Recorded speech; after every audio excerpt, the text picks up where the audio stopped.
Worst B127.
Since the Bumblebee movie, there have been quite a few attempts to create the best representation of this character. The official NPM7 in 2018, Zeta's ZV01 in 2019, and the transform element TE02 in 2020. But fans are still not convinced by these releases until the end of 2020, TC02 that caught everybody's attention.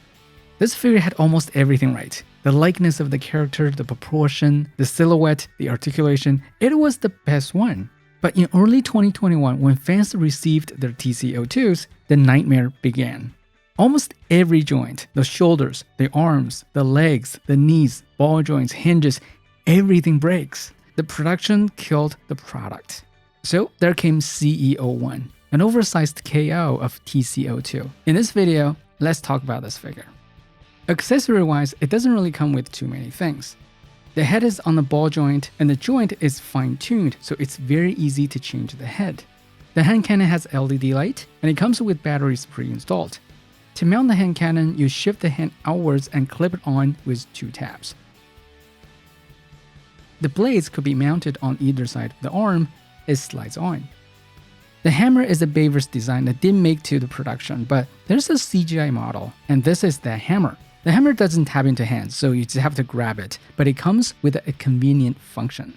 Inside the package, you will find 2 LED lights, 4 batteries, and a magnet. And the magnet is stored inside of the hammer. So to switch the lights on, use the hammer. And for the lights, there are 2 different levels of brightness and an off. It's a very nice touch. I'm a big fan of this. The vehicle mode is decent. It has more gaps than most Bumblebee figures, but as you can see from the transformation sequence, it's totally worth the sacrifice. But scale-wise, it is its own thing. It definitely doesn't scale with MP cars, and the closest scale that I could find is this 1:18 Shelby that I have. Maybe it scales with Binotech better, I guess. This car is heavy, like 480 grams heavy. It's dense, and it greatly helps to roll on those rubber tires. Now onto the figure. First, it is covered with paint like everywhere, and all the yellow paint is with gloss finish. It looks very nice. With the weight of this guy, it looks and feels very solid. Like, it strikes me. It's outstanding. This transformable figure is almost like pixel accurate to the CGI model. It's insane. Just look at this picture that I took. And to counter the material problem from TCO2, there's metal everywhere. The neck and chest structure, the shoulder joint, the elbow, the forearm, the waist, the thigh, the knee, and the entire lower leg and half of the feet. Both bumpers of the car are also metal. Now for the articulation. The head is on a ball socket with a hinge, so 360 plus all the way up and a decent downward. The fake headlights are on ball joints, which gives the shoulder room to move around. The shoulder goes up 90, but there's a separate joint in the chest that gives another 90, so the shoulder goes all the way up. It also has a hinge that serves as a butterfly joint, so the shoulder has a great range in almost all angles. And due to transformation, the wheels are on a separate rotation joint, and it works with the shoulder joints so that you can always place the wheels properly. The arms rotate 360, the shoulder pad has a ball joint, and there's a bicep cut, there's a double hinged elbow, and under the elbow, the forearm also rotates. Now the wrist. This is something that not every Transformer figure has. First, there's the ball joint that gives the hand inwards and outwards movement. And this is what makes the figure very expressive. And there's the hinge that gives the hand even more range. The thumb is on a ball joint and a hinge, and the fingers are together with two hinges. So these joints together make it possible to express emotions with this figure, and I like that very much. The waist rotation is very limited, and there's no ab crunch. The leg goes forward just over 90, it doesn't go back a lot, and it only goes to the side like 45, but there's a way to cheat. If you unlock the waist, the legs got a lot of room to move around. The thigh rotation is also limited, but if you expand this panel, which is supposed to be folded, you get more thigh rotation, and you cannot really tell looking from the front. There's a pretty sophisticated knee design, but only goes 90. And due to transformation, the ankle rocks 90 and have some tricky forward and backward movement. There are just so many parts bumping into each other. Overall, the articulation is not that impressive. You have to cut corners to make it work better. But thanks to some of the extra joints, they make the figure a lot more expressive, and that's very important. So in summary, in my opinion, this is by far the best Bumblebee figure out there for the Bumblebee movie. They also scaled the figure up to fit the mainstream size like 3.0 Deluxe figures.